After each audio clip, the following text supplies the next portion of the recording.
ready to go. We're a little past our start time.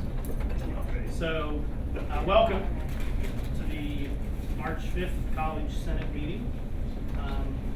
You should have an agenda available up here, agendas and a couple of reports. And we haven't had a chance to get a cookie, please do that. So to begin with the agenda, the welcome and our announcements and good news. So do we have any announcements or good news that people would like to share?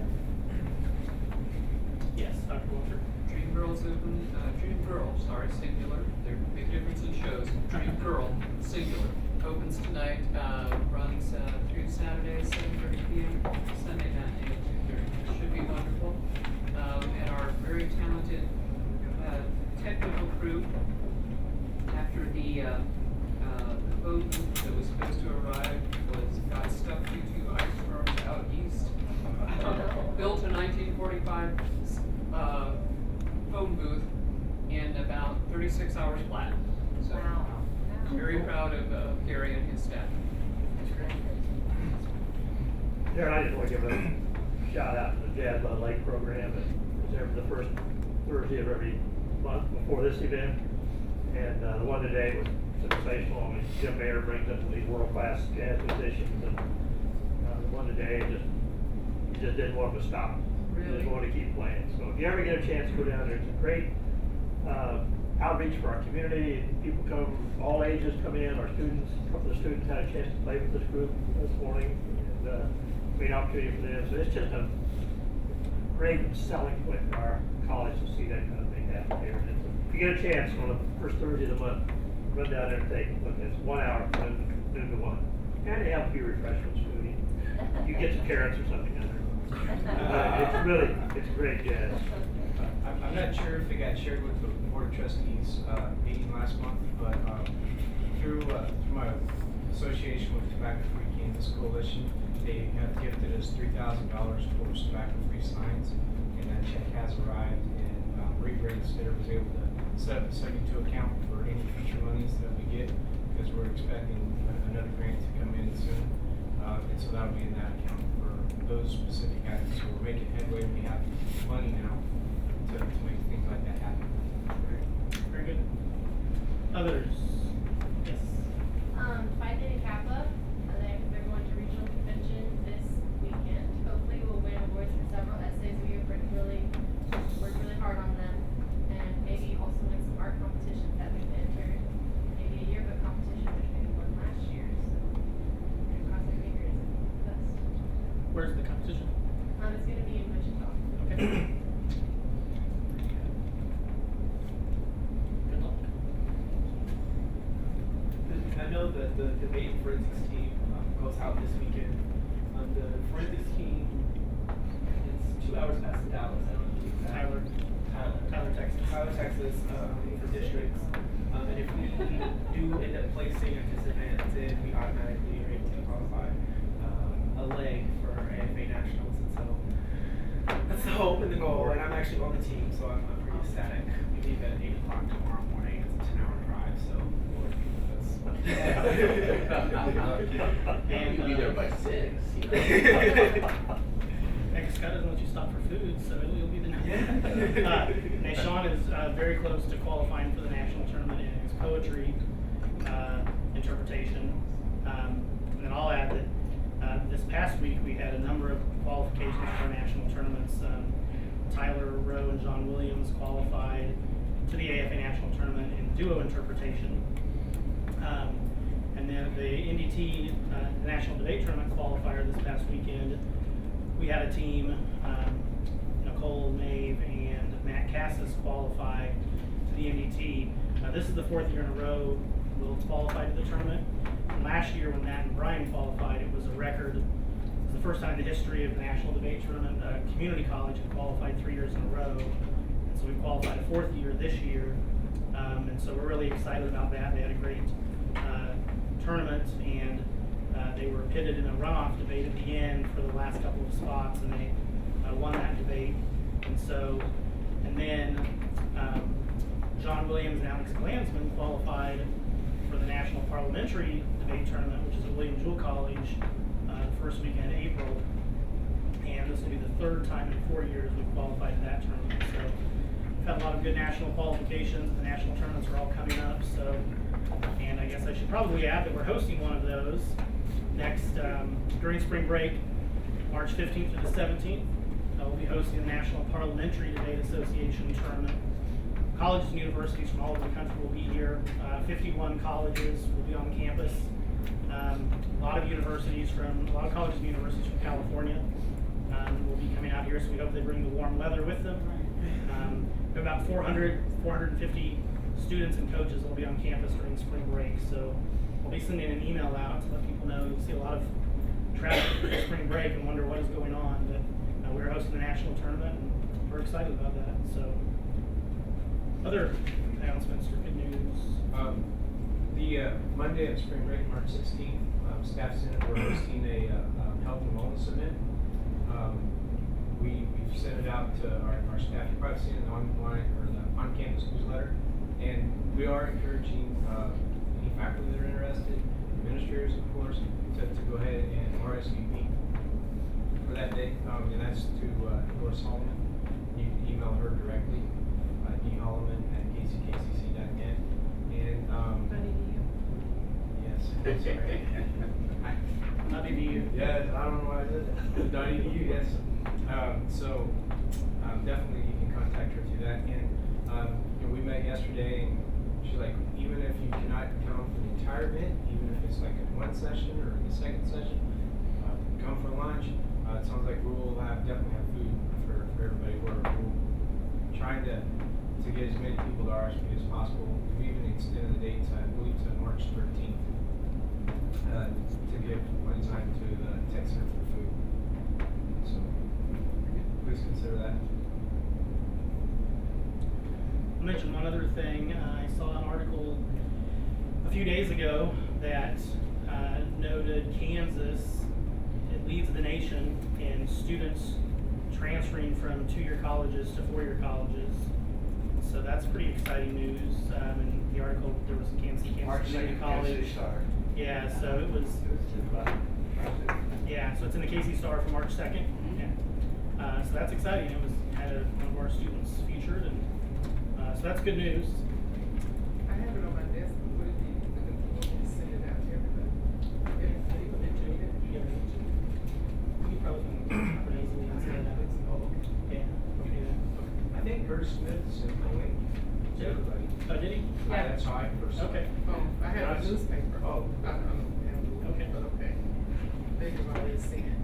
Oh, okay. Yeah, and then, let's see, Kelly put it on her Facebook. I believe that's the other place as well. Okay.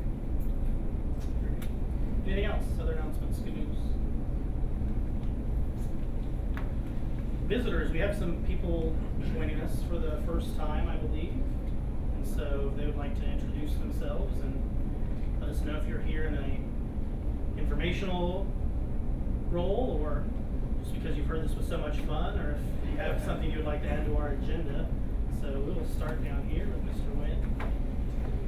Good afternoon, everyone. My name is Gerald Wynn, and I'm here because I've heard it's a wonderful place to be. I think that's almost the exact description that was given to me, and because in my role as the General Counsel and Compliance Officer, I'm going to be bringing policies to you for your feedback and discussion. And today, a thick packet of materials was dropped off to me by one of your members to look at, and I look forward to interacting with you and getting your sense of the policies that I submit to the administration for consideration.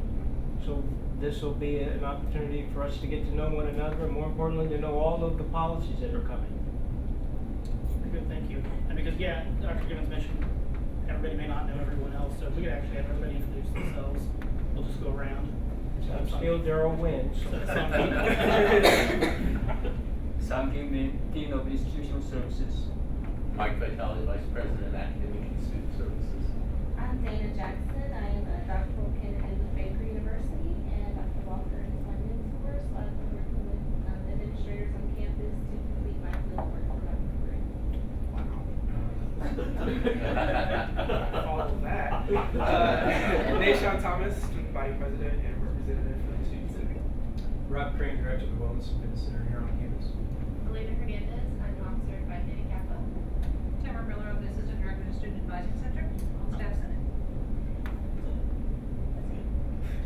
Darren Elliott, I'm the College Senate Chair and representing the Faculty Senate.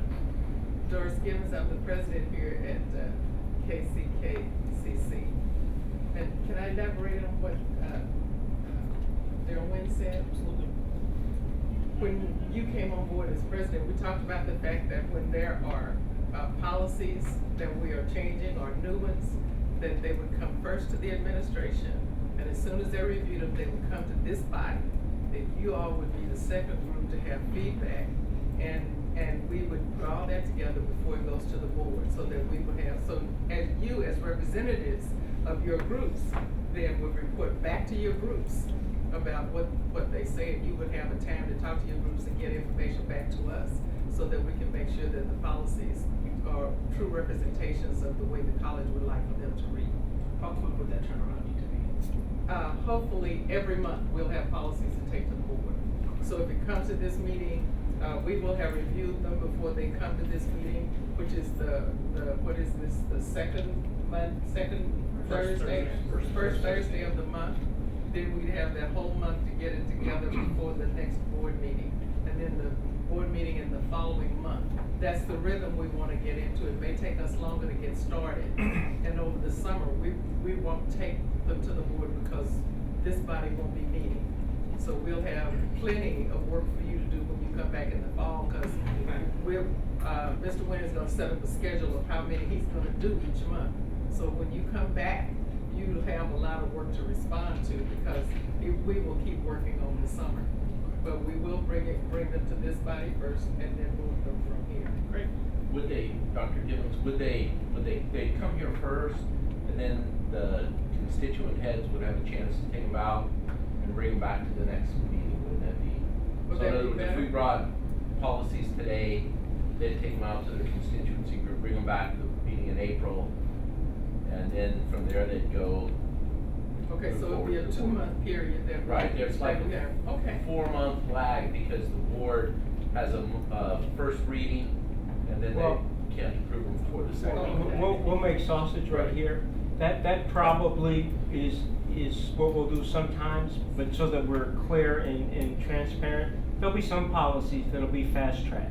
And one of them, for example, you fast-tracked, once I got it, was the tobacco policy. So there'll be some policies where we might not follow that to the letter, but I've been told that my main job is to make sure that you have an opportunity for input. So you may not get a full 30 days, but I'll make every effort to do that. But it won't move forward until at least this group has had an opportunity to view it. You may have a short suspense from time to time, but we'll try to do that. But 4 months may be a little long. 4 months may not be long enough for other policies, because my instructions have been really to solicit feedback, but sometimes we just may be under the gun depending on what happens in the capital, state, national, or wherever. That's the only caution I would give. Otherwise, that schedule will work. And we may have to notify you to check your email, because they may come over email if we have a short window, so that you'll still have an opportunity to share them with people. Okay. And I believe our bylaws, and if not in our bylaws, we've certainly followed the practice before that we can call a summer meeting Yeah. if needed. Oh, okay. There's certainly the ability to do that. I mean, we'll be able to find representation. We do faculty teaching summer classes and students in summer classes. So we've found that representation before. Yes. That's good to have. So, okay, thank you. Linda. Susan Lindahl, and I'm the interim chief financial officer, and I'm here to answer any questions you might have about budget, and hopefully to be able to have interaction about the budget as we go through the year.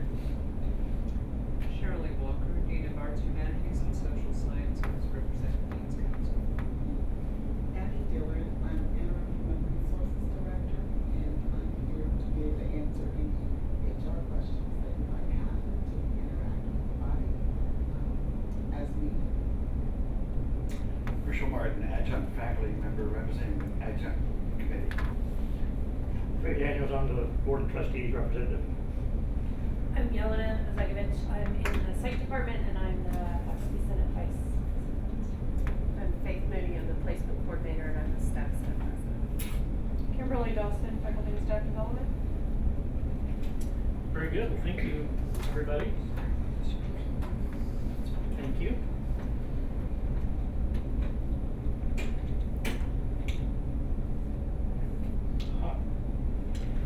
Could have said this himself. Wrote this out longhand. He has requested Curtis Smith, the College Senate, feel free to come by after the meeting today to the campus art gallery, which is just across the room, and view the exhibit, the art exhibit. Is it Ruthie Ingram? Yes. Ruthie Ingram's art exhibit. The formal opening is tomorrow night from 4:30 to 7. And she will be here today until 4:30, it looks like. So when this meeting is out, feel free to wander over to the art gallery and meet them. So, all right, very good, thank you. Are there any additions to the agenda? We have a place for old business and reports, but under new business, we would have any additions if there are any. Seeing none. Motion to approve. Motion to approve the agenda, is there a second? All those in favor? Aye. Any opposed? Thank you. Under old business, communications, and then discussion of the focus groups and the communications survey. Let's see, Barbara. When we met last time, remember we talked about both the communications of the college and kind of where we were with communications, as well as the communications survey that was being developed. So my first, I'll ask a question and then we can get into some of the discussion that followed. The communications survey, is that ready to go out, Dr. Min? I'm still reviewing it. Okay. I need to make sure that the survey integrity is upheld. Because it's an anonymous survey, I found a few occasions that if somebody clicked within 30 seconds, like click, click, click, answers triplicate. Okay. Same answers came in 3-4 times. Okay. So I had to eliminate those, and I'm still doing that. Okay, great. So, do you have any timeline or maybe idea when that will Within a come? few days, I think. Okay, thank you. So that is the survey that we circulated in here the last time, and we're gonna make some changes to it and some tweaks to it. And I believe that was part of what your office did as well with some of the questions. So that's the survey we're talking about. So that'll go out soon for the campus to deal with. One of the concerns with communication that came up was getting information out to everybody and the timeliness of information. And as you probably noticed when you came in today, you might wonder why there's a camera. Meetings are going to be recorded and then made available for people to see. The Board of Trustees has a meeting, their meetings are recorded the same way. And so this meeting will be, is there other meetings? Just doing those two right now, as far as I know. We're doing Okay. those two. And then, somebody say something? I was gonna start speaking. Oh, yeah, so for now, it's just the two. And this was one of the suggestions that came from, was it one of the, innovation, it was one of the innovation suggestions that people who are working at their desk and who can't come to these meetings don't have an opportunity to see and participate, and they wanna know what's going on campus too. So this was one of the ones that we didn't have to wait all semester to get done, we could just implement it very quickly, and so we moved forward with that one, so it didn't go on the list of 10. Would it be possible to implement that into Student Senate now, or would that be a no-go? Student Senate? Is it something you all could videotape Student Senate? Because I know on March 11th, I'm gonna put you on the spot. we have officially moved our meetings into Lower Jewel instead of having it into the small room that we usually do to open it up to the public. And we're also planning on integrating the sports and athletic department of the school into our meetings. So that is a student body meeting, and it's all of the different representations from the different parts of the school in terms of the student body. Okay. And so we'll have the table and the mics and the setup, and I'm just wondering what that I'll have to take that to, the Dean of Information Services, because we I will talk to him and then I will get back to you. He's not here today, he's off campus at a conference, so otherwise I'd call him to come down and answer that, but since he's not here, let me get back to you about that. Very good. My guess is, well, any questions or comments about that so far? There's no legal reason why. That's what I was asking. Are there any forms that would have needed to be filled out or? No, I think one of the things you're talking about is your meetings are normally open to anyone, right? Yes. All right, and there's no, you'll have to be coached in what information not to share, personally identifiable information that is particular to a student. But if it's your general business meeting, there's no legal impediment that can't be overcome with a set of rules and a brief training, 2 or 3 minutes, you'll be fine. Because this is something students want to do, right? Yes. Yeah, so we'll be able to handle it. That wouldn't be the impediment. The impediment might be something else, but not that. Jared, I would ask, the bylaws call for the allowance of closed sessions. And if so, Daryl, there'd be some conversation about what would constitute a reason to go into a closed session. Which would be a part of the training. You're absolutely right. But one of the things you do is you just don't turn a tape on and watch what happens. That's what I meant by the training, because you'll just have to know what the rules are, and some of the things you'll go into, we're going to call it executive session because that's the only thing I can think of to call it. But you'll be able to do that. But my thought is, if that's an idea, it could even be for limited portions. You could have a viewing session part of your meeting. My thought is, once the students decide what their proposal is, I'll work with them to make sure that there are no legal impediments. But those are issues that you have to think through before you start the cameras rolling. And there's a very limited reason for executive session. Oh yes, yes. Yeah. And that would also be applicable to this body. Yes. Correct. That would really be for this body. And we would want to make sure that if there were items to be discussed, that either for personally identifiable reasons or for reasons that maybe a senator didn't feel comfortable it being widely disseminated, that we would have the ability to go off record or go off tape. The answer is yes, because this is all voluntary. In what is particular of interest here is you're going to start without rules, and you'll do like most, and that is you'll develop the rules based upon the mistakes you make. That's the way it happens. Court systems have the same problems, and so, but it will evolve until the ultimately perfect device. Then you'll be great at it. But my thought is start out like this, and we'll learn, and then we'll go forward, develop best practices, we'll be fine. But here's what I will say. Don't call out anyone by name that you're going to be critical about, and don't share your well wishes with someone that's in the hospital while the camera's running. We can start with those two. Very good. Yeah, I want to emphasize the point that, that this is an attempt at increasing communication, increasing visibility for the campus, and I think this is good for people who want to share that information.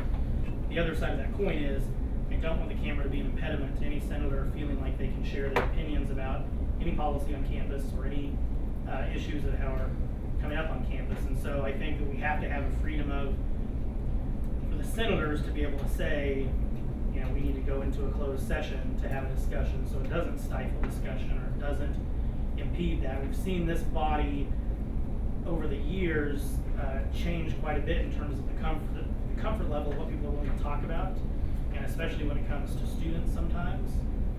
And so I don't want to see that stifled, and that would be true also for faculty, staff, and administration, that we not have a situation where then someone comes and says, well, I couldn't talk about this in College Senate because I didn't feel comfortable with it being widely disseminated and felt this was a group where that could be shared. Are you governed by rules of order? Is there a procedure for your meetings? I believe our bylaws state that we will generally follow Robert's Rules of Order. I wouldn't do that now, but if ever asked, I would say that you should consider following what's called the modern Rules of Order, which are far more flexible. The Board of Regents follows those, and it was something that Bill Dawking required years ago. And you think about that now. I'm not advising you, but then you're a little more nimble to go off camera to do what you need to do. And it's a book that's about 14 pages as opposed to 600. Okay, thank you. Other comments or questions about that?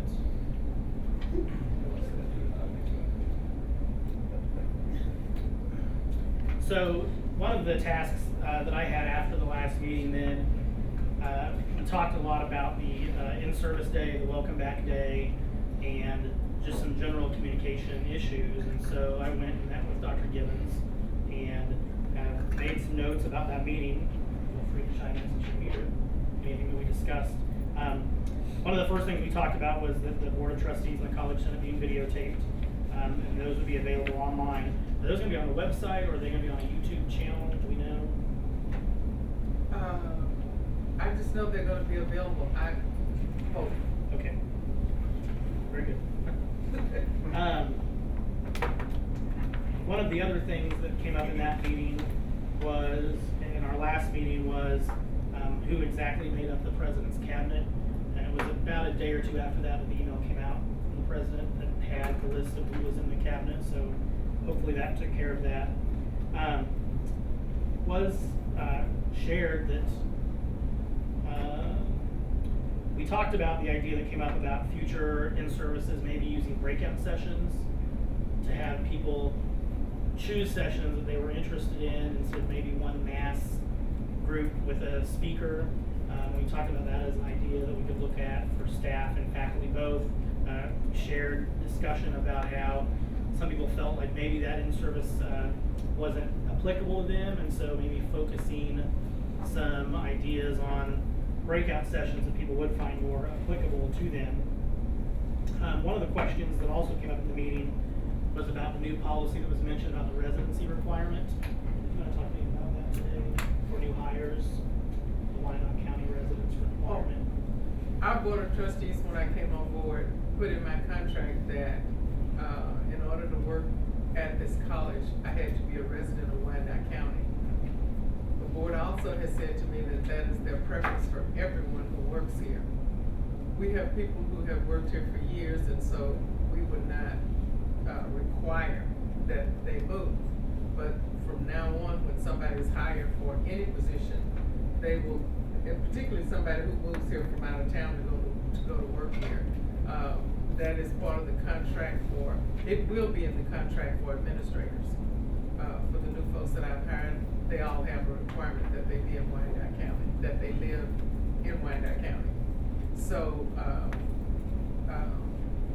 I don't know that it's a policy, I don't know if it's written in the policy, but I don't know for sure.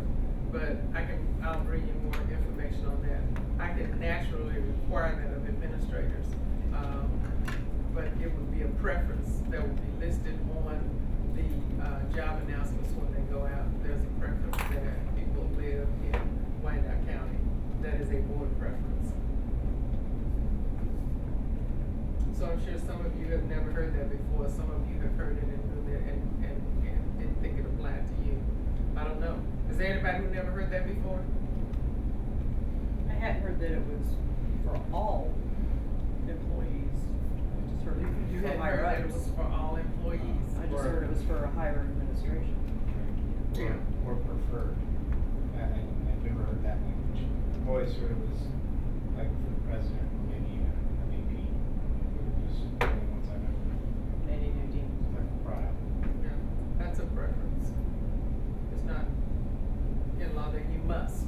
I mean, it's not that you must, but there's a preference that people live in Wyandotte County. And is that just Wyandotte County, or does that include Leavenworth County that's also our service area? Wyandotte County, and if you ask why Wyandotte County, because only Wyandotte County has funding that comes through our taxes that pays for the college, that contributes to the money that comes to the college.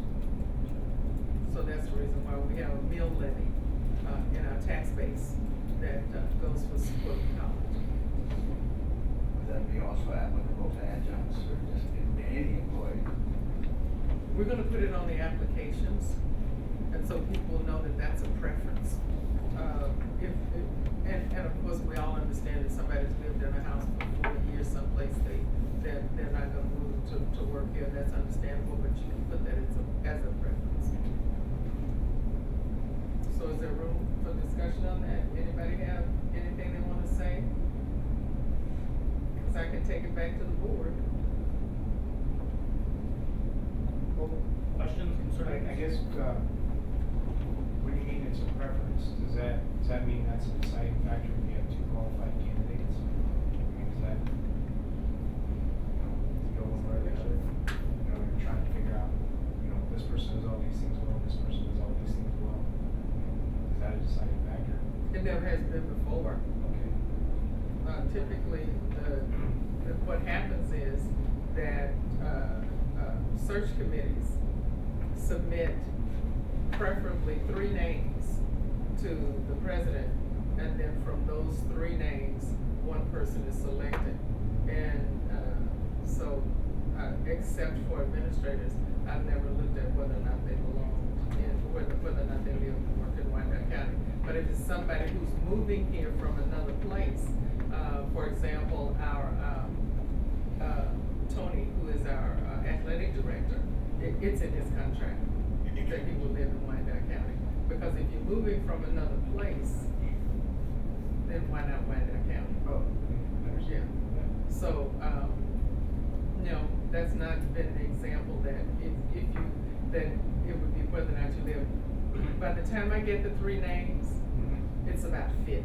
Sure. And it's about the comments that people have written as they interviewed the people. And then I actually interviewed the individuals myself. So then I have first-hand knowledge, and I have not looked on there to see whether or not they were from Wyandotte. Sure.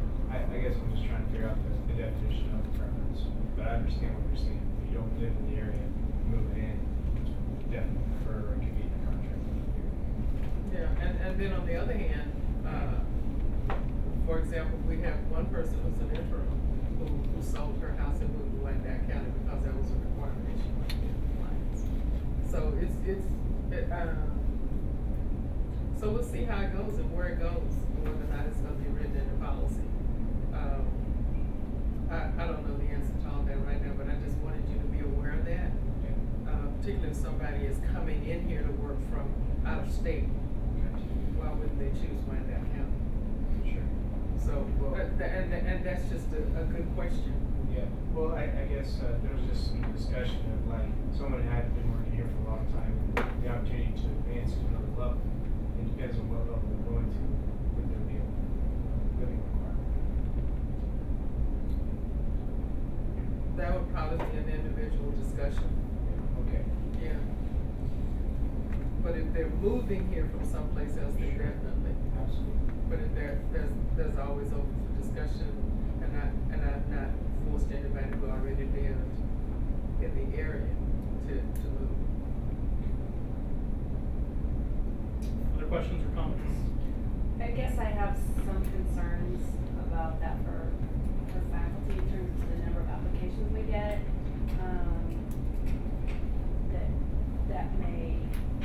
That line may cause a lot of people not to apply. I don't know, that's the first thing that popped in my head.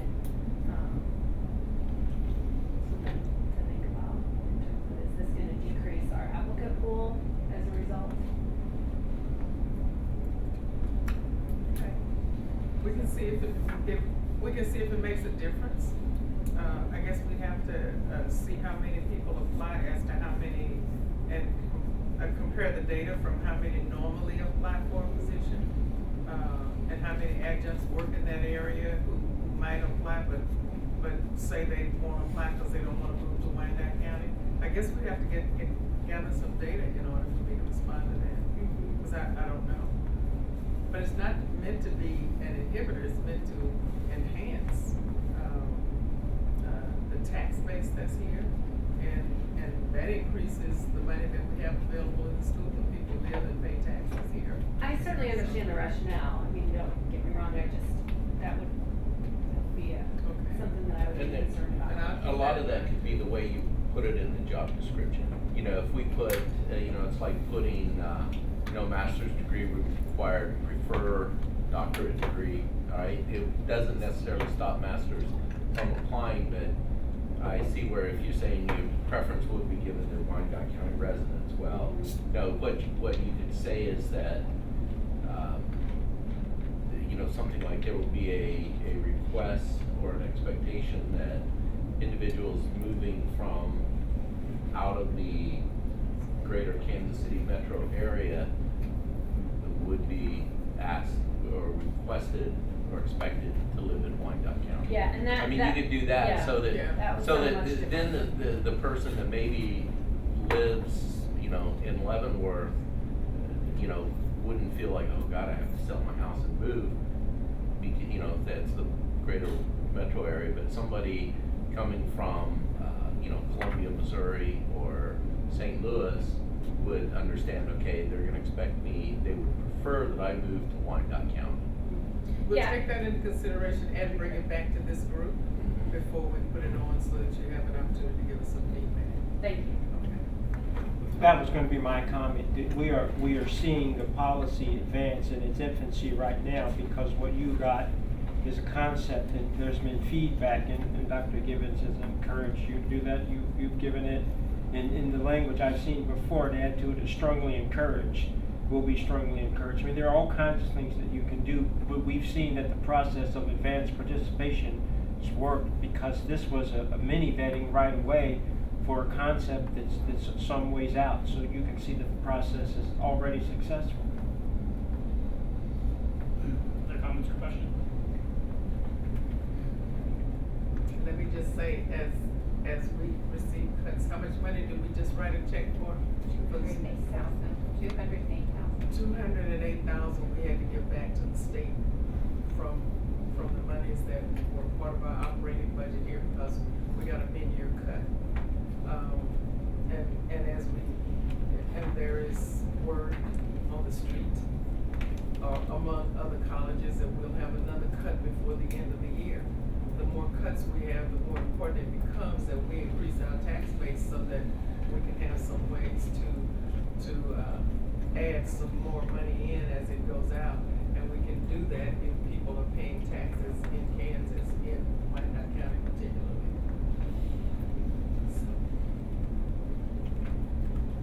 Other questions or comments about that?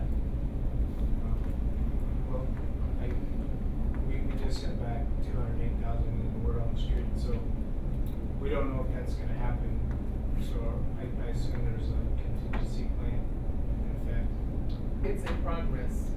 We don't have anything to report, but, and you wanna talk about what we're doing, with Dr. Vitale, to make sure that we keep instruction whole? Yeah, what we're, you know, we're gonna make sure that we don't do anything to our academic programs. You know, that would absolutely be the last straw that we would ever do anything that would hurt our academic programs. You know, it may be making some decisions that, okay, instead of offering a course every fall and every spring, maybe we offer it fall semester or spring semester. Do some of those things, try and reduce small sections, but things that would keep intact what we're doing on an academic level. I mean, you know, I think personally, it would have to get pretty bleak across the state before, and you know, definitely here in KCKCC before we started doing anything that would start impacting our service to the students. That was my immediate first concern when I first heard about it was, well, one, and I'll try to compose myself, but one, how in the world do you as a person of so much power and influence in the government make a cut to education? Out of all of the possible options that you could cut from, you want to increase the rates of people not being able to improve their life or grow in education or shoot for higher opportunities, especially in an area where we're already at a disadvantage because we are in the middle of the United States and there are not a lot of opportunities for us. And by us, I mean the upcoming generation, so that way when you pass away, you're dead, we're the left, well, not you, but when they're gone, we're left to lead the world and we don't have that education or that knowledge or that experience to truly lead a successful company or a government, and you want to stifle us in that, I mean, I'm offended. And I don't know how else to say that, but I am. And so my second concern was, other than our academics, would be all of the activities that we offer for the students. And I'm not just saying the parties or the different events, but when touring college campuses, if the life of the students is dead, that makes a very big weight on whether or not I go to the college. And if we have a drop in students that are coming, then that's a drop in funding, that's reducing the amount of teachers that work here, that's, you know, the detriment of the school. And so I know that along with the academics being the primary thing, I would definitely, as the voice of the student body, to say that our activities would be greatly valued, and all of the various clubs and organizations like Phi Beta Kappa and Forensics and Debate, or the audio engineering, or the therapy clubs, that without those institutions in place for students to want to engage, I mean, other than coming to classes and going to work, it makes wanting to be here less of a desire, and it makes people want to not come here, and it makes you be faster. Well, one of the things you do have to realize, when you pay your tuition and fees, a portion of those fees, the institutional fees, go in to fund those student activities. Okay. And so, as long as students are paying tuition and fees, there will always be that funding stream. Now, you know, if our enrollment gets too, no, as the enrollment goes down, the money may be less and less, but, you know, that's part of that whole fee structure there, is to make sure that those activities are there. That's why when there's a piece of that fee structure that to use has to be approved through the student organizational structure. The other thing to remember is it's not just our college, I mean, every higher education institution in the state got their portion to share what they had to send back or were gonna have to send back. So everybody's gonna be dealing with it, trying to figure out how you make those cuts this late in the school year and protect the kind of thing that Dr. Vitale was talking about. So it's definitely a problem for the administration, but it's also a problem for faculty, staff, and students too. So it's a difficult situation. You always have the right to write to your governor, especially as a student. I can't hear you. It's telling him he has the right, personally and as a student senate, to send a nice letter or response to the governor. Please I do. wouldn't be able to write it. Please do. Take votes. Yeah. Please. Have we, since we've kind of shifted this budget discussion, has the college, it's my understanding, the state secretary of commerce maybe, issued a statement when these cuts were coming that the colleges could appeal how much or if all of their money was going to go back. Did we go through that process, or how likely is it the state's going to grant any of those appeals to Janssen? And do we have things lined up for the next round if that happens? Well, I think one of the things that we have been very kind of vocal about is, and that would be Dr. Vitale and Dr. Gibbons and I have all been to the state meetings, to the state organizational meetings to speak to the hardship.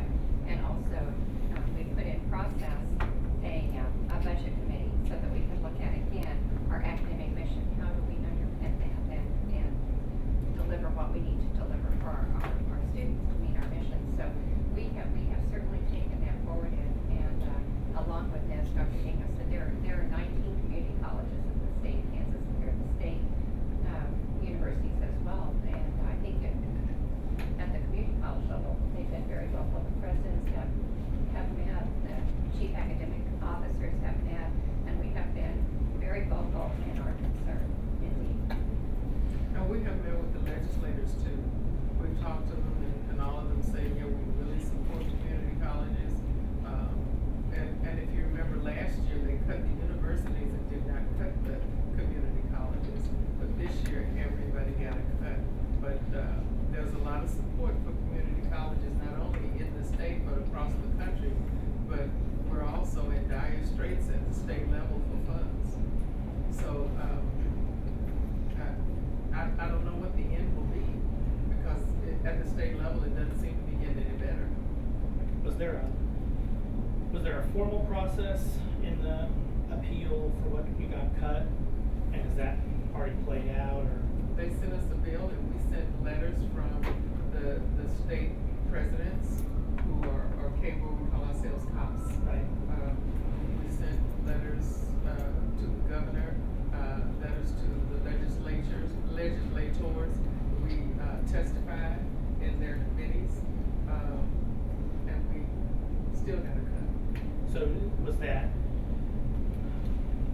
there's no expectation that they will grant the appeal and then give some money back to the colleges? Because the letter that the Commerce Secretary sent out seemed like that was a formal process, that was what I was curious about, was They it sent likely us that they a- don't want to do anything? They sent us a list of what each community college, each four-year institution, what our Right. responsibility would be to return money to the state, and it was just listed on there. And a little over a week to return. A little over a week to Right. return, and that was it. We had done, all that we could do. Right. Okay, so there is no appeal process moving forward, or does it look like there, because the rumor is there may be more cuts in May. Right.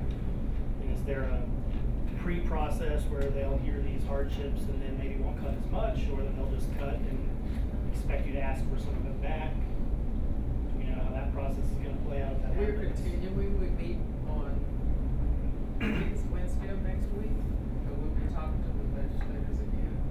There's a lobbyist you've employed. We have a lobbyist, who's also meeting, a lobbyist, we have a lobbyist for all the community colleges together have one, so that we would have one voice in speaking at the state level for community colleges. So, we have, that person who's doing that for us. We're taking the steps that we think, that we are aware, and of the 19 of us that we can think of collectively to do.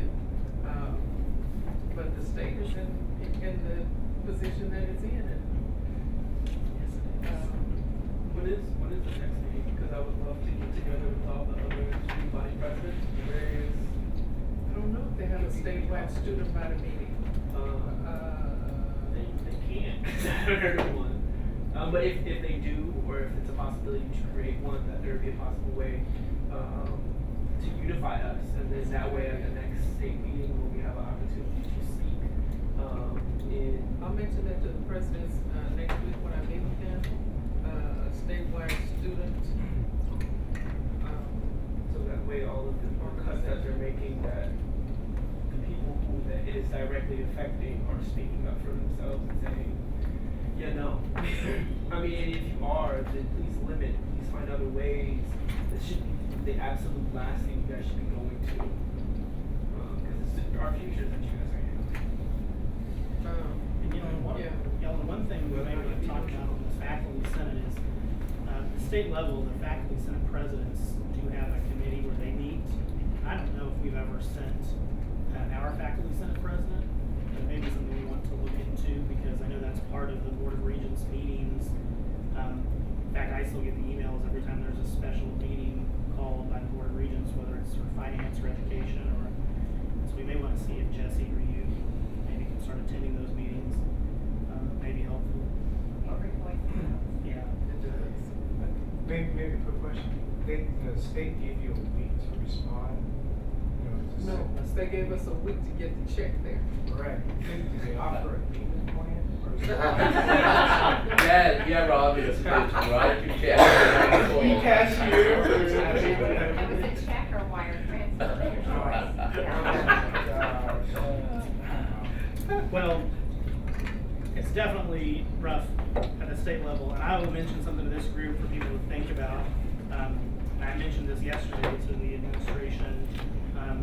We began faculty contract negotiations yesterday, and in that meeting, one of the things I mentioned that I think may be wise for us to consider is beginning a campus-wide conversation about the financial situation we're in, and bringing in constituents from all over campus to have a look at where we are, where we want to be, and then what we can do as a campus to do the things we want to do, whether that's coming up with ideas for, recruitment and increasing student enrollment, whether it's coming up with ideas on where we can consolidate and, make cuts and make increases. And, there are a lot of, as I said yesterday, a lot of intelligent people on campus who may have ideas that they bring to the table that hadn't been considered before.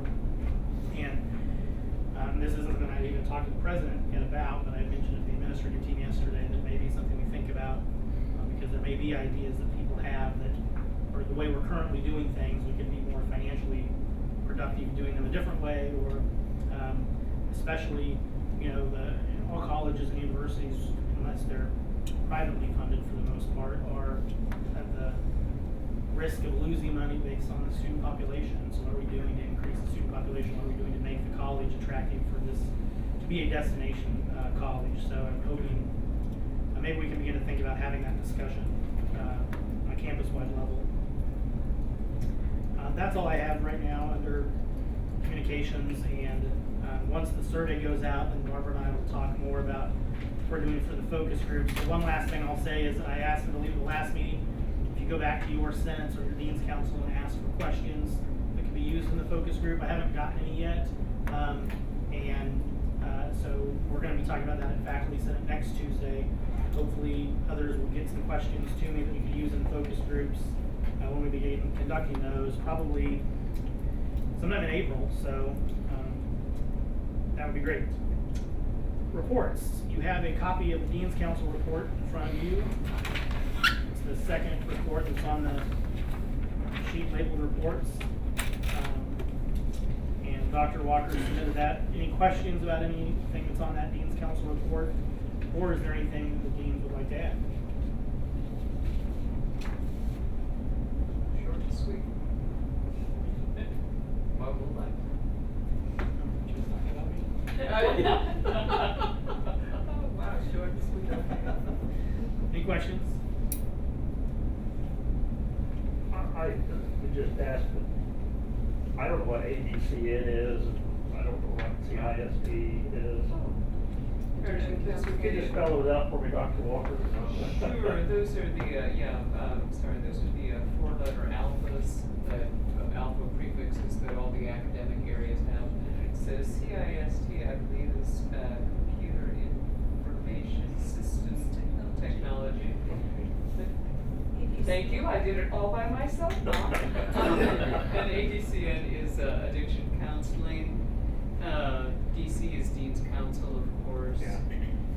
Did I use any other? No, I just would request that moving people forward. make reports that they spell those out for people like me that don't know what they are.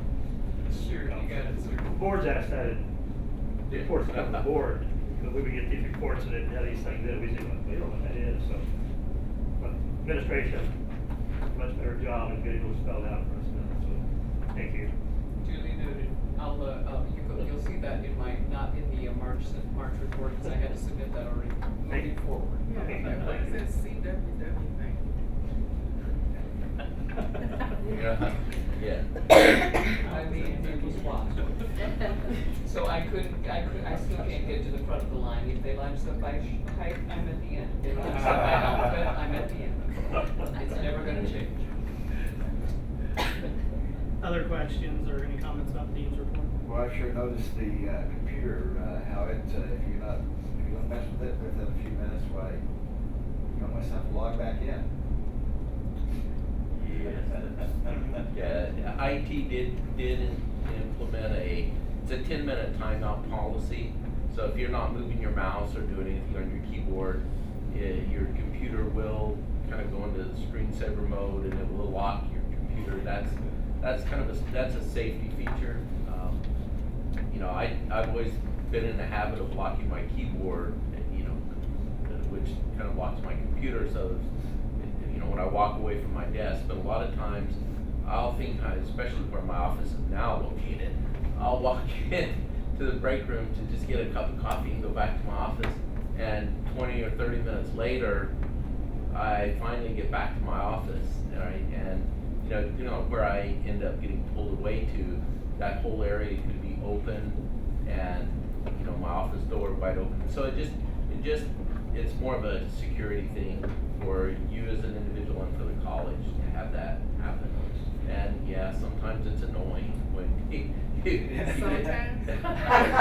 sometimes, but you got to think about the greater good, Is there any way we can look at in the classroom, not having it, you get off on a discussion, you know what I mean? And that 10 minutes can go really fast, and then I mean, you do go right back to where you were, but it kind of breaks your rhythm a little bit. Well, depending on the computer, they're kind of slow sometimes in getting Yeah. logged back on. Okay, I'll Yeah, that's ask that's a good, you know, we talked about not making exceptions because, oh, I don't really like that as, you know, but maybe for a general statement for the classroom computers, because I don't know, when you log into those, are you logging in as Darren Elliott? Yeah, You're yeah. logging in as Just your like you would individual? in your desk Yeah. computer. Oh, okay. And that may be, you know, maybe he'll look at a, you know, just a generic login For classrooms. for classrooms, not that you couldn't always log in as yourself if you needed to, but if you didn't want, you know, your email, because when you log in that way, Yeah. all of your stuff pops up, so. Take a long time for it to load up. Yeah, that's what I'm saying, that it can break your rhythm Right. because some of those computers are No, just slow. that makes sense. Yeah, and if I may add some word to Yelena's comment, I did have a couple similar kinds of comments back from a handful of adjunct faculty. Okay, I'll take it to Vance. Yeah. And get back to you. Or 20 minutes in the classroom, or, you know, 10 minutes is Okay. pretty 10 minutes is too short. fast. Yeah. Okay. Yeah. Okay. Thank you. Anything else? The placement testing policy is actually called the mandatory evaluation and mandatory placement policy. Just for clarification.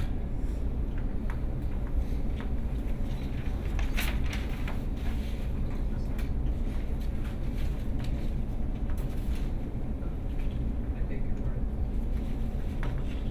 You made a mistake? And I'm able to make lots of them. Anything else? The faculty senate report, did the deans have anything else to add? Okay. Thank you very much, Dr. Walker, for submitting that. Faculty senate report is attached on top of that. Received that from the president of the faculty senate. In that meeting, those are the discussions that were listed. Possible workshops, breakout sessions for faculty in service. We've already talked about that a minute ago. We just had some graduation updates. To that, Go ahead. there's 2 graduation ceremonies, and one of the things that we've been trying to encourage is faculty attend graduation. And so we sent out an email blast to all the faculty, telling them that there was 2 ceremonies and that, like to see people attend both. And the regalia stuff has come out, so we're definitely trying to encourage participation in graduation. One question that came up in that meeting, I think, maybe somebody here knows the answer. Will there be one speaker that does both? Yes. Okay, one speaker that does both. All right, very good. And the speaker's name, he's the newly elected judge. Dupree. Judge, I can't remember his first name, his last name is Dupree. Timothy? Okay, okay. Will I be required to speak at both, or just at one? I think it's a carbon copy. I think you speak, you're representing students, right? I know that I have to speak, I just didn't know. Yeah. Change Both. it up. Oh, yeah. Both. Both. Yeah. It's a carbon copy.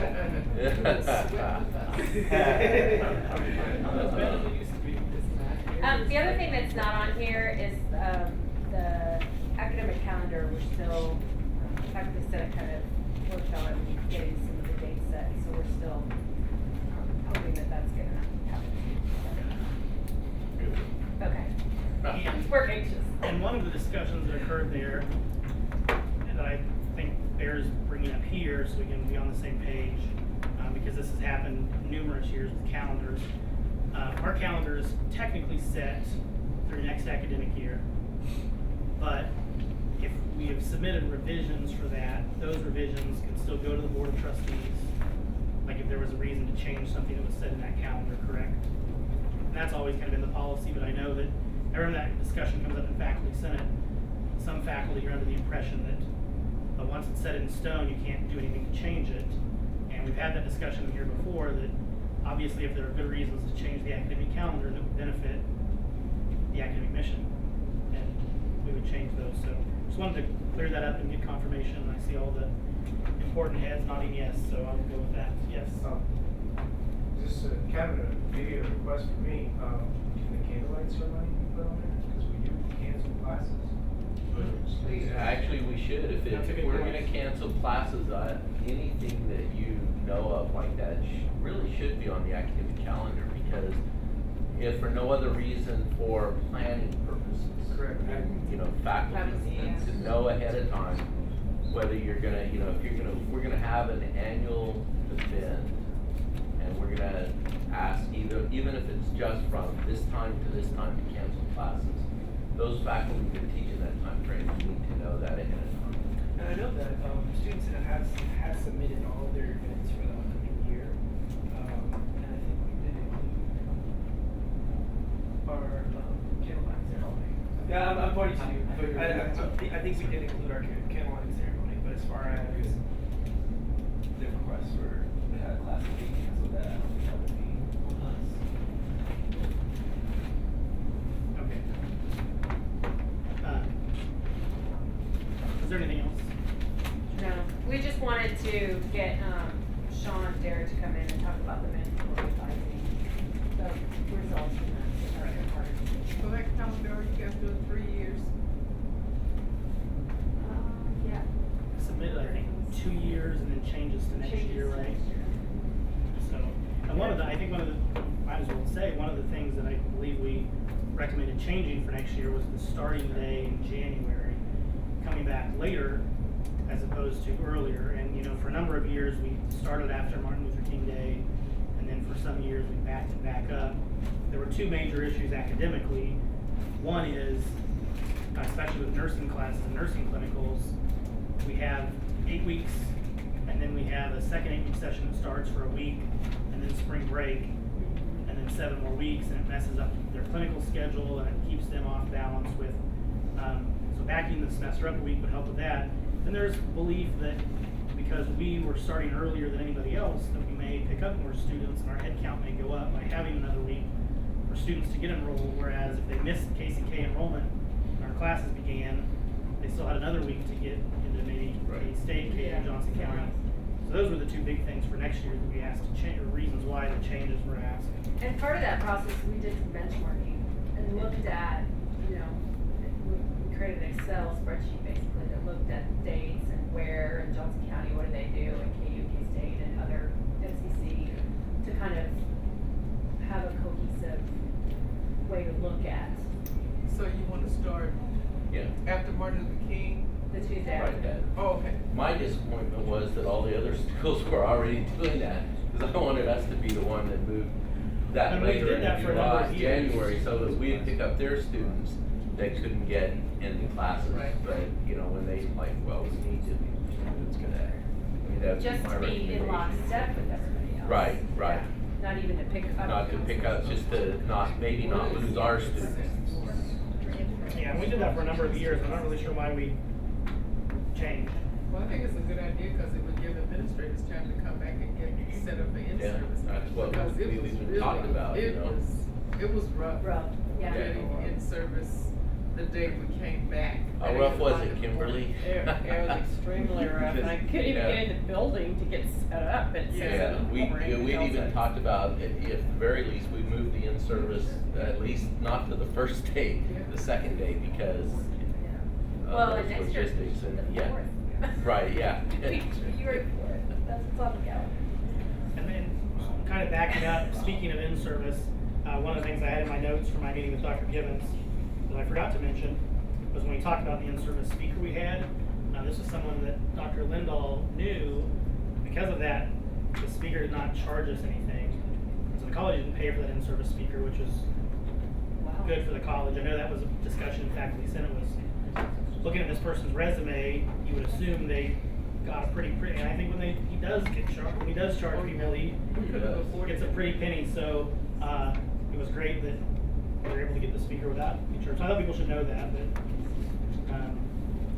didn't cost us. So anything else for faculty senate report? Staff senate? No, we had our coffee event last Tuesday. It seemed very successful. I wasn't able to stay the entire time, but take part. There was limited participation and plenty of offerings to choose from. I think there's more healthier options there than we've had, and so that was good. I don't know if we have another event coming up. Just this, one you mentioned earlier. Right. And then of course we've got the staff health bonus event in Monday, March 16th, 10 a.m. to approximately 1:30, 1:45. 10 a.m. Yeah, that's the start. And that's at the TEC. Yes, it'll be in most rooms at the TEC. When you first get in that atrium, that's what I'm gonna call it. We're gonna have some vendors set up, so it's kind of like a mini conference, so you can interact with them. And there's like a welcome, a little bit of like, I would call it a breakfast, call it more of a content breakfast. And then you can break out into your sessions.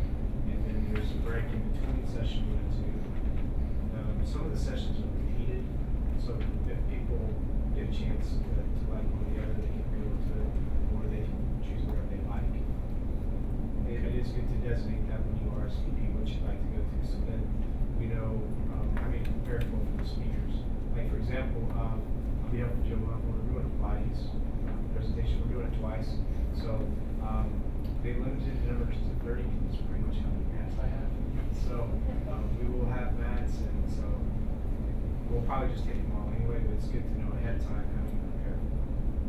Handouts and that kind of stuff. Very good. Anything else from the staff?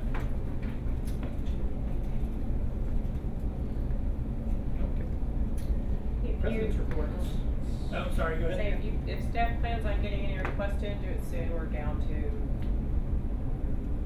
we can only handle a couple more requests. Our budget's about depleted for staff development funds. About faculty. For staff development funds. Yeah, what about for faculty development funding? Do you know? Well, the same. You have a little bit more, that. But if people are gonna do it, they need to. Yes. Across the board. Okay. Yes. Oh, I'm sorry. Oh. Because I wrote my name over there and I wrote a note to myself and it looked like it was full, so I'm sorry.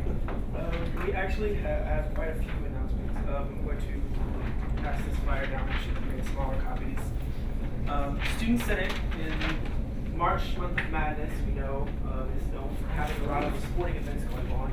And we decided that we wanted to host a few tournaments. On March 11th, we are having a volleyball tournament in conjoint with the volleyball team on campus.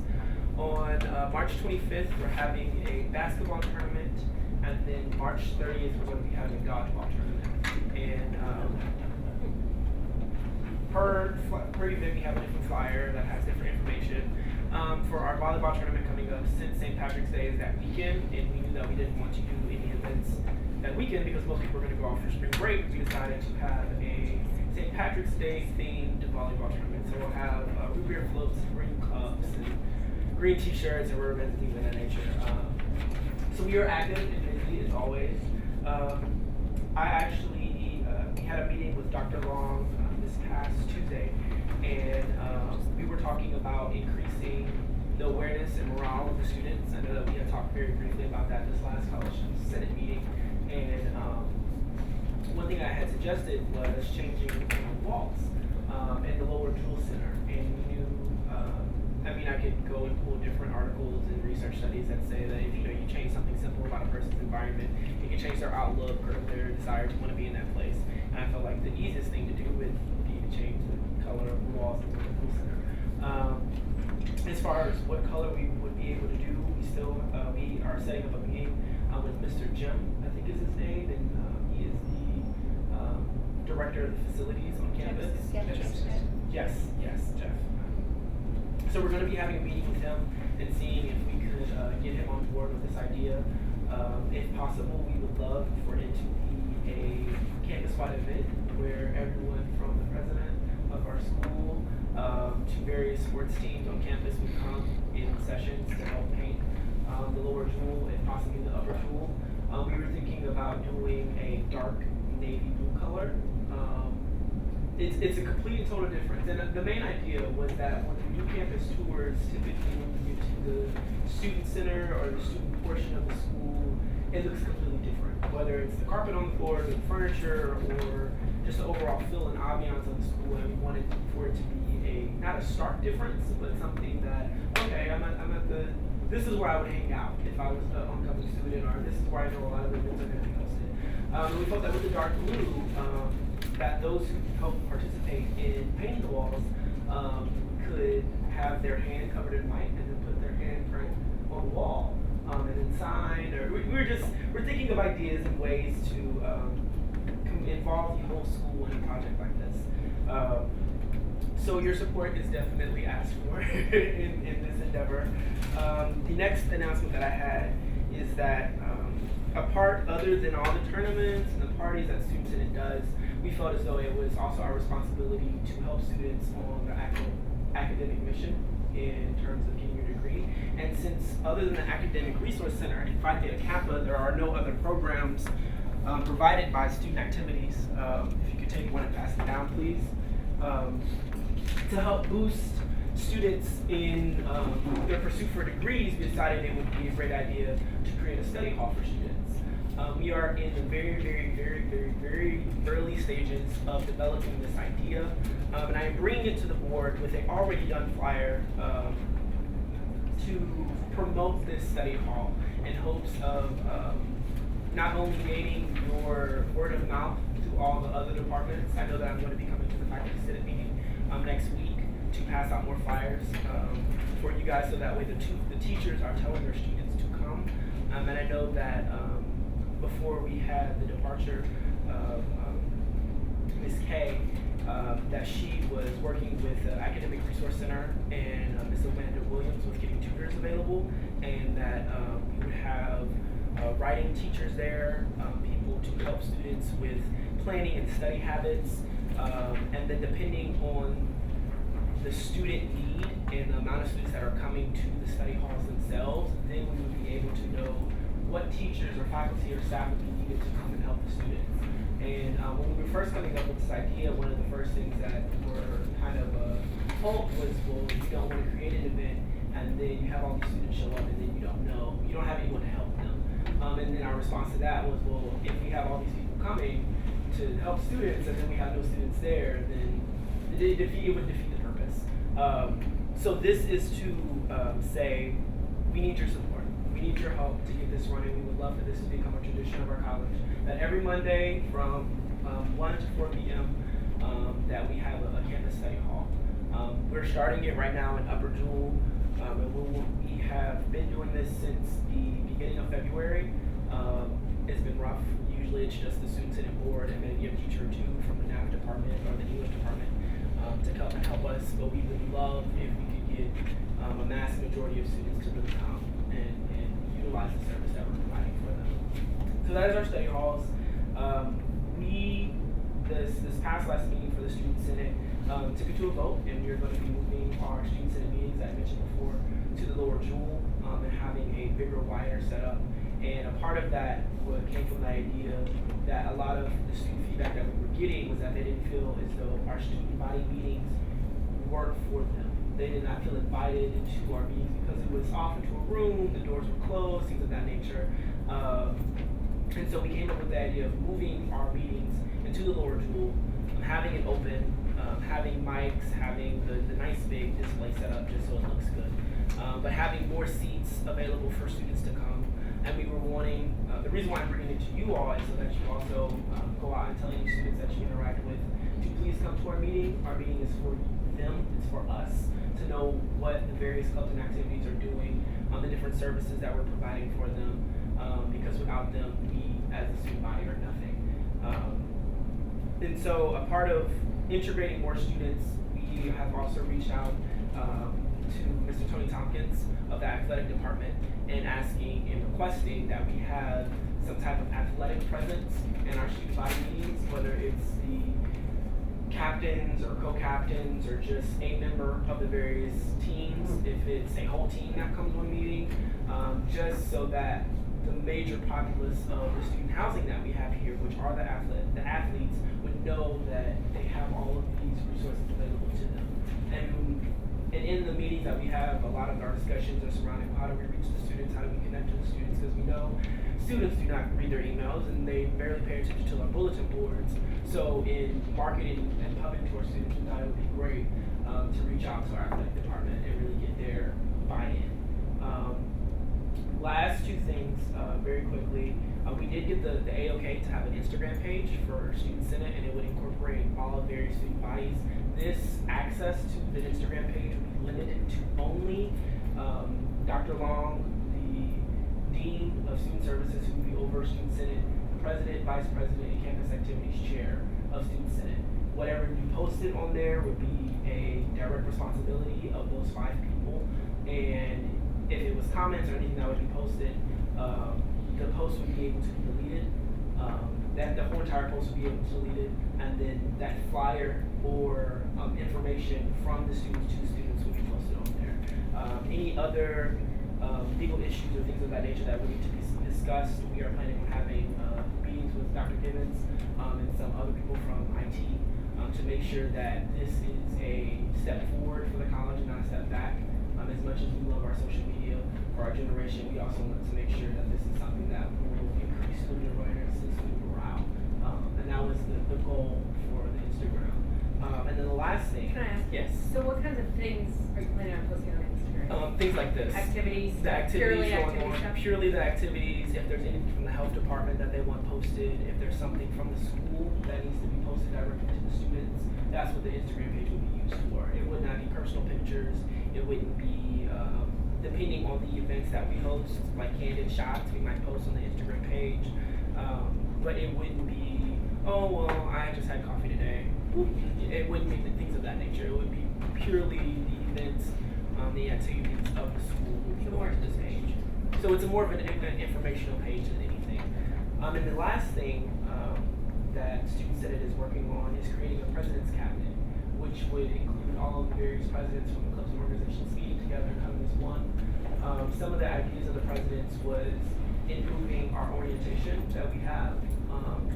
My first year in college was at a 4-year institution, and when I was integrated into the new school, a part of my orientation process, other than being my teacher and my advisor, was getting essentially a dry run of the school. All the different clubs that are on the school, how to use the website, how to use the different financial services, all the different sports that are on the school. And so one of the things that the President's Cabinet would be talking about is working with our student ambassadors and hopefully those who are over enrollment to creating a mandatory orientation where all students coming into the school would have to go to this, and it would either be a campus tour that they are participating in, or they're sitting in the PAC and we're telling them these are the different things that the school is offering. So that way, new and incoming students that are coming into the school know, welcome to KCKCC, we want you here. Here are all the things that we have for you. And being a transfer student, since I didn't get that experience coming here, it was difficult for me to navigate the school, to know what different clubs and activities were on campus, what the different services were offered to me. And I did fall through the cracks, but I'm president of Student Senate now, so kind of backfired. But Did you know that we have an orientation? yes, and that was where that was coming from. Is not trying to create the wheel that's already been created, but to improve it, to incorporate all those different things, and like I said, possibly making it mandatory for whether you're a new freshman or a transfer student to go to this orientation, because all of this information is for you. If you don't know that it's available for you, We would love it mandatory. It is on our steps to enrollment. If we're catching up, then they don't. So part of that is how as a school should we decide that, because we have kids coming in from transfer schools going, yeah, I know that, I've already done this. And we do make them take HUTV, which covers some of those same materials. We love it mandatory, but you have to work with Ms. Carl. On the academic side, you might want to at least reach out to Joyce McCann, who oversees the HUTV. Please reach out to her via email at the moment. Questions about, comments about any of Sean's reports?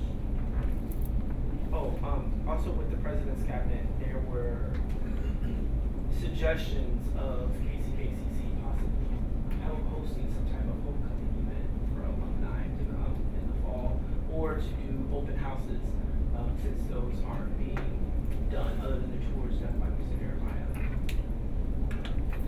We did have alumni, in the spring of last year, and, Mary Hoffman is the person who led that, and we will be doing it again, so we will have students work with her. I know she will welcome your input and your assistance with that. Mary is M-A-Y-R-E. Come on by my office. I'll show you how to find her other way. You might still get lost on the way unless you drop breadcrumbs. But yeah, she and Andrea will come together. And as far as that homecoming idea, I just met with Tony and Enrica yesterday about things to spruce up home games and stuff. So it's very timely. We have to bring you up to speed on what we discussed offline or set up a follow-up. One thing that, Sean, that I would just.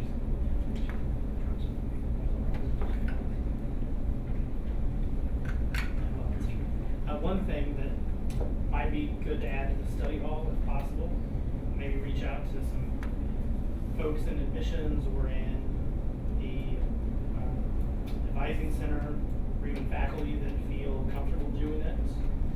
Maybe having an area set up in the study hall to help tutor people on how to use WebAdvisor and how to enroll themselves. That I think would be a great service to many students who may not be using that at all.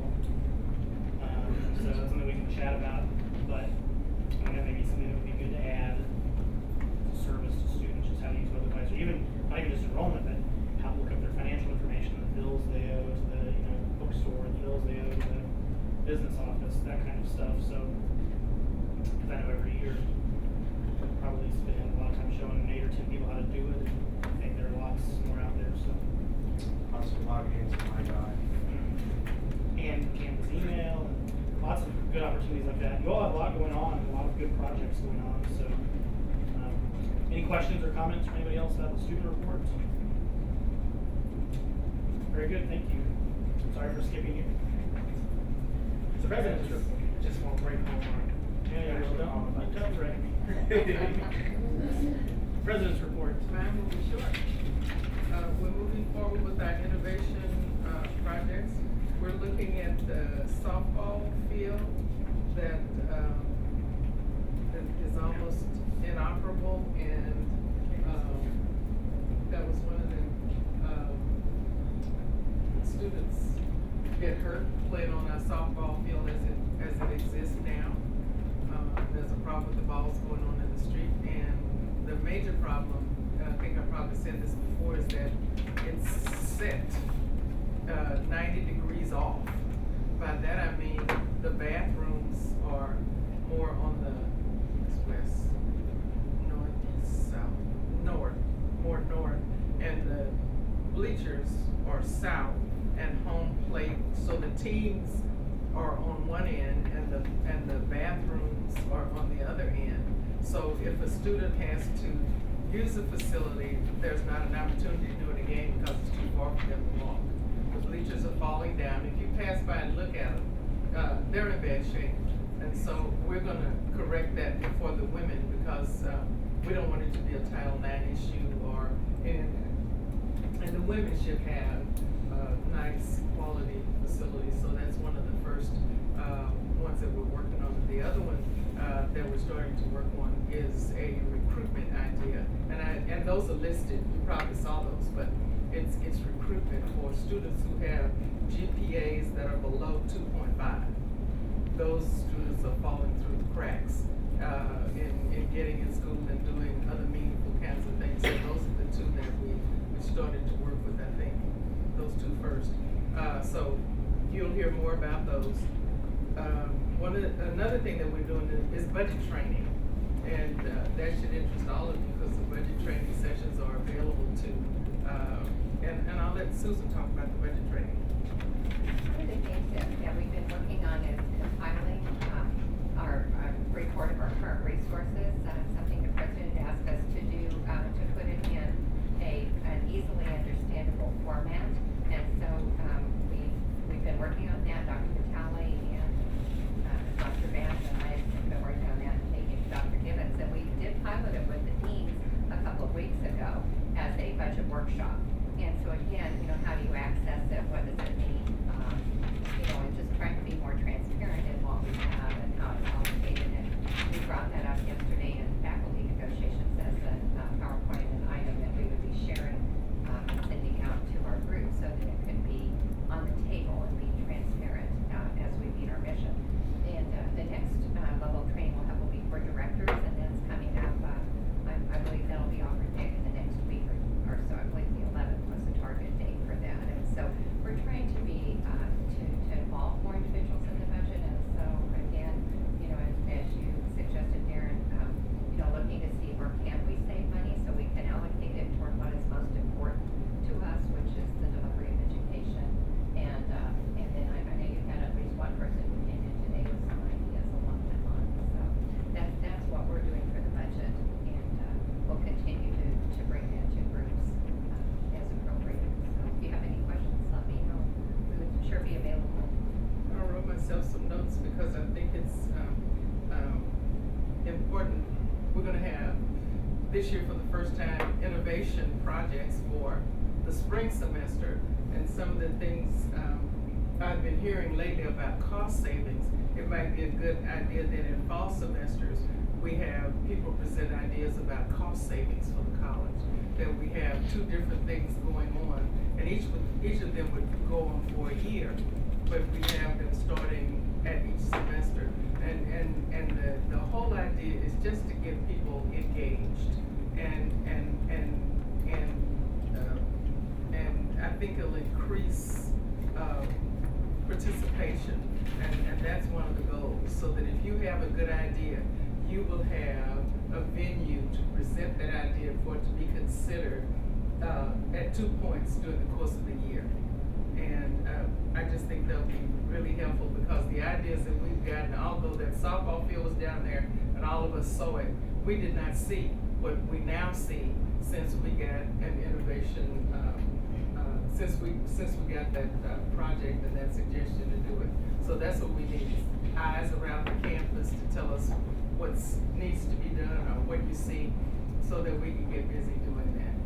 So I really appreciate the ideas, and for those who come to my office with ideas, I can't tell you how important that's been and how we're working on many of those ideas to make them happen. And the other thing we talk about, Abby, would you talk about human resources and what you're doing? So in human resources, we're doing a lot of work around using systems, information systems, to do the work that human resources needs to have done, thereby reducing paper and people doing paperwork and spending lots of time around the college with paperwork. So modules are being trained on by admins to enter certain things into the system that don't require paper to come to human resources, if they go to payroll or go into the system for attendance tracking and those kinds of things. We are also going to be tomorrow the first edition of introductions to the college for new hires who are coming into the college, with a picture and a short bio on each of those new hires that are coming in. It will also include people who are retiring, kind of to acknowledge them as they leave the college, acknowledge their contribution, wish them well as they go. And then it will also include people who get promoted or get transferred to another area. They will also be in that communication.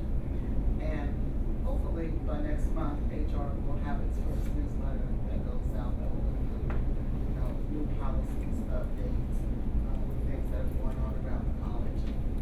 And we're just looking forward to moving in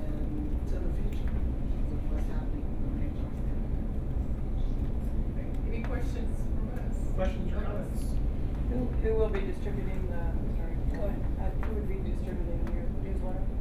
Excuse me? Do you know who's going to be distributing your I haven't newsletter? worked it out yet. Okay.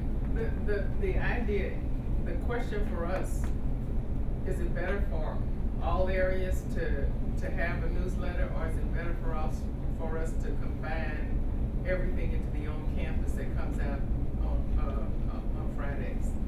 Even if we don't do something every week, you'll know which week to expect something from the president's office, which week to expect something from the business office, and from HR or IT or whatever, that we begin to have a system, a method, so that you are aware of when you will hear information from each area. So that's still in progress. We put out a monthly newsletter, we try our best to, so we're willing to participate in that as well. Did you have a question? Well, I just probably don't know yet. I didn't hear if you said it was gonna be weekly, a monthly, a monthly, okay.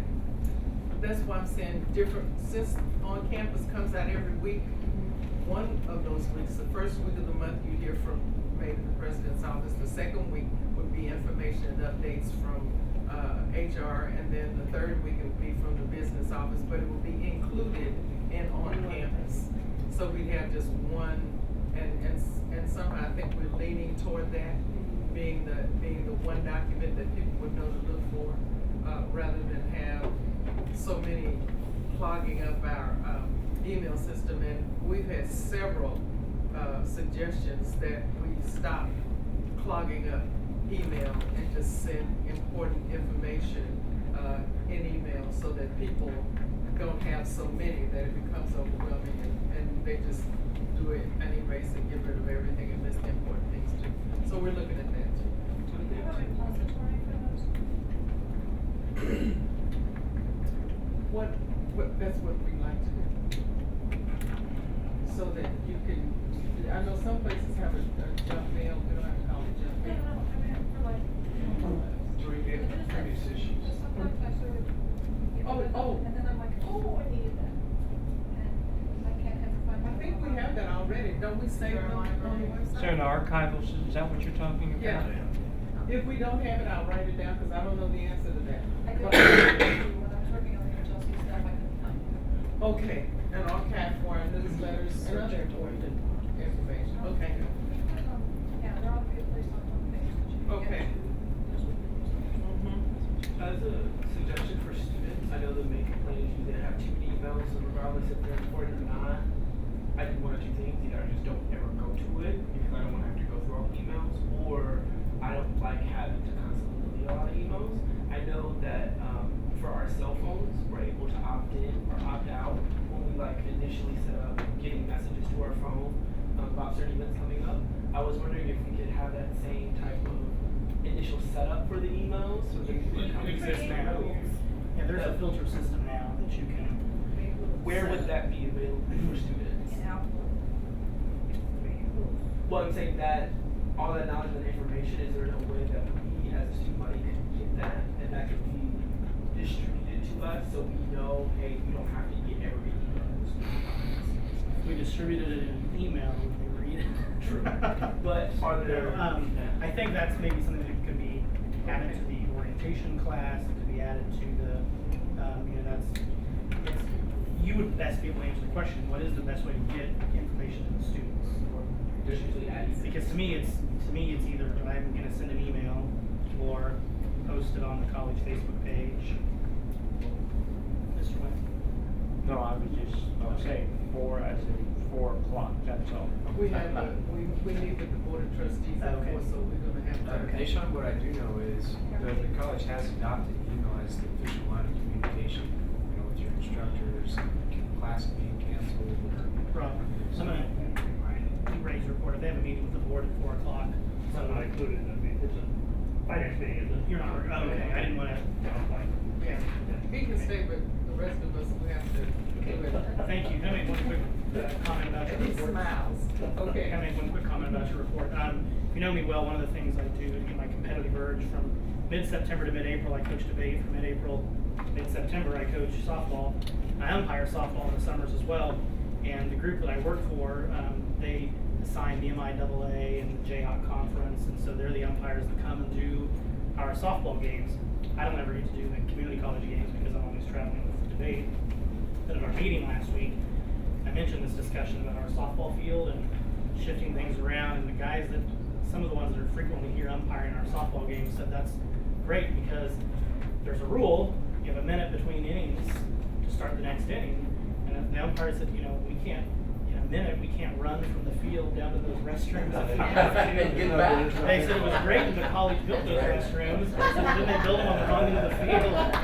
And so the umpires were very excited to hear that we may be, that we may be switching around. Another good reason. As someone who's been in that situation, I know it's critical. So, good visibility to people who are coming to our campus. So it's good change. So, sorry. So for the students that are already here, Right. that don't utilize their emails, so if you're X, Y, and Z, is there, I know we have tournaments coming up, where we'll have a high school attendance, is there a way that some college decides to say, students, do this, and that, you don't have to get every email that the school sends out. You will still automatically get all of your teacher emails as required. In terms of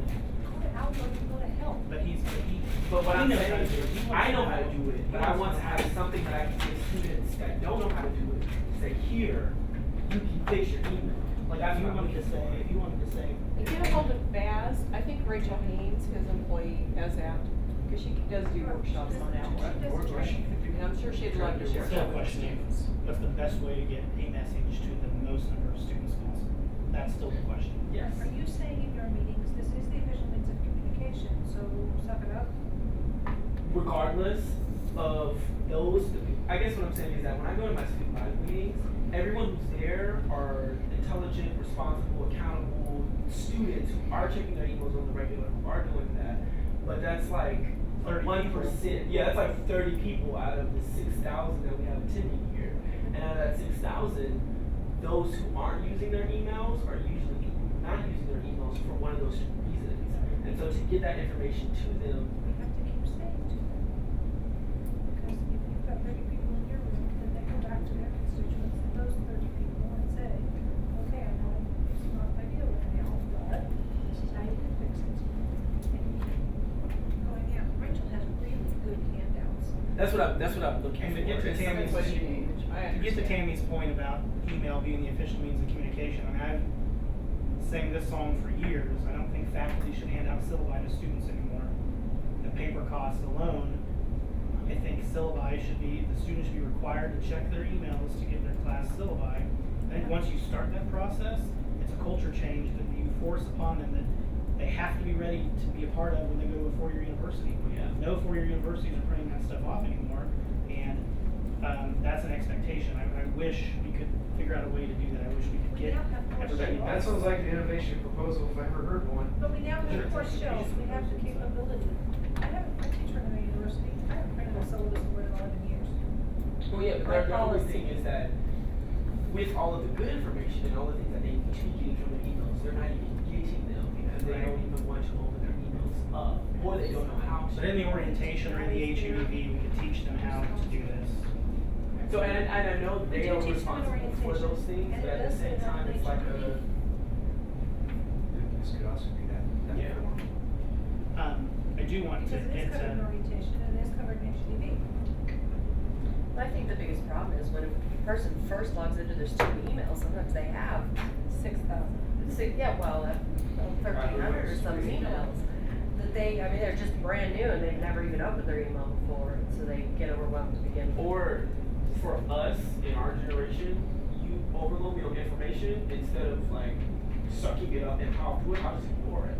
Which is, I mean, it's dumb on our part, but at the same time, to accommodate for that fact that is a mass majority response of our generation, and even those students who do come here who don't have access to computers, I feel as though we should compensate for that. That's what I'm saying.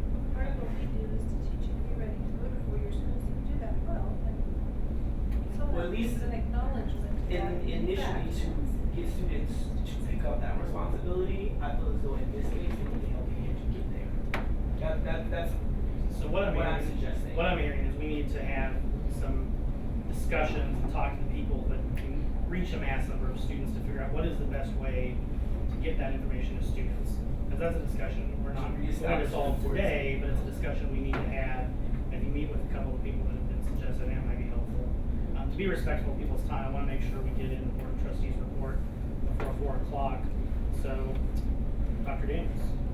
I think that's a good communication issue. I think it's the third time in 4 meetings we've had that conversation, so I think that's one that's not going to be going away for a while. We need to address it.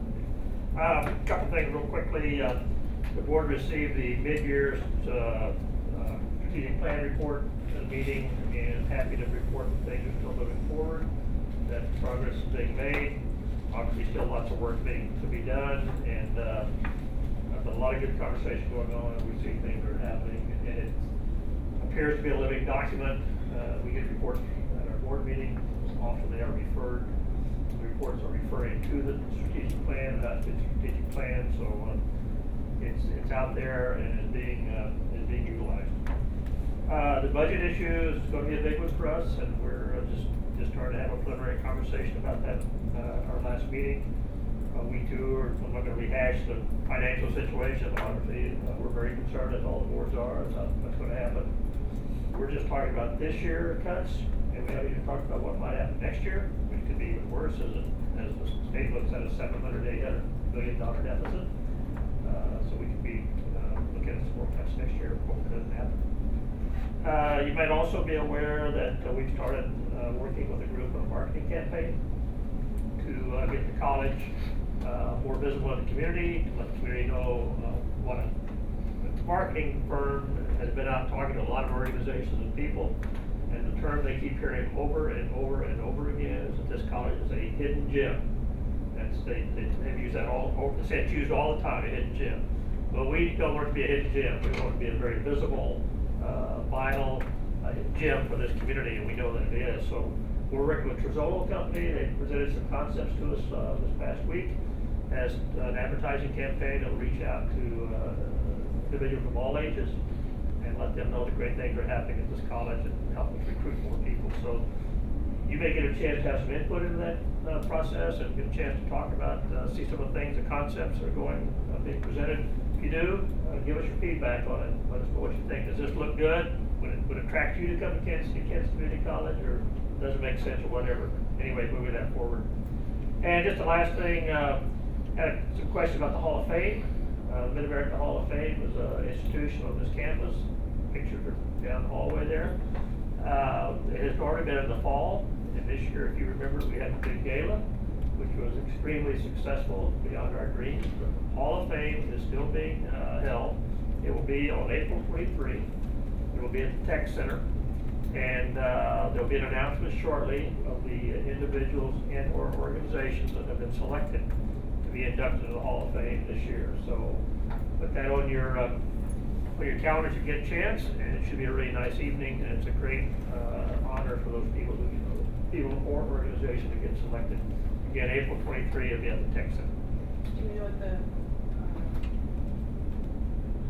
donation for attendance is? Kimberly, I don't remember what it is. It's not as much as it was before, because it's not a sit-down dinner this year. If you remember, it was a pretty formal dinner, and this year will not be. It'll be more of a formal reception, but it will not be a sit-down dinner, but we still expect it to be a pretty formal event in honoring those people and individuals get selected. So, but I don't remember what, I have heard, but I don't remember what it is. Okay. But it'll be an announcement that comes out. And Dr. Denny, that's a Thursday, it's not gonna be on a Saturday? Yeah, it's on a Thursday at least. It's on my calendar on a Thursday. That's correct. It's the same night as cabaret, unfortunately. I believe the hours, don't quote me on the hours, but it's like 4 to 7:30, so it overlaps slightly with the cabaret. The announcement's already been sent. I don't know. I would have assumed it was campus-wide, but it may be from my other involvement with the endowment. I believe it's 45 ahead, and the inductees include 45 came right here. That's not bad. and I believe it includes the inductees. I won't remember all of them, but I believe it was Dr. Wendell, Dr. Lane, and something to do with the Saturday Academy. But that's as far as I'm going to go on camera without the email in front of me. Yeah, well, Dr. Wendell, I know KCKCC superintendent,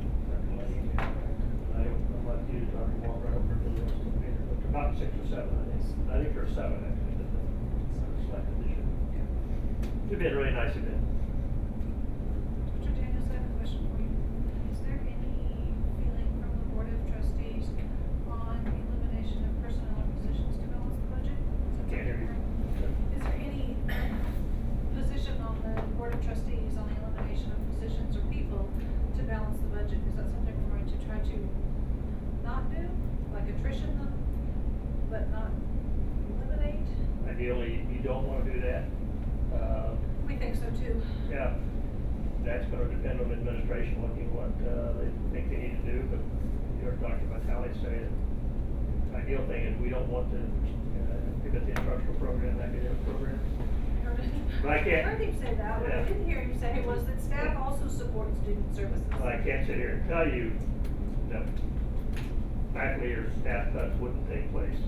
I have been nothing brought to us would say that, but if you start losing money, you know, an institution like education, I think you look at the budget for an institution like about 80% personnel, and if you start having to cut lots of money, cut it out.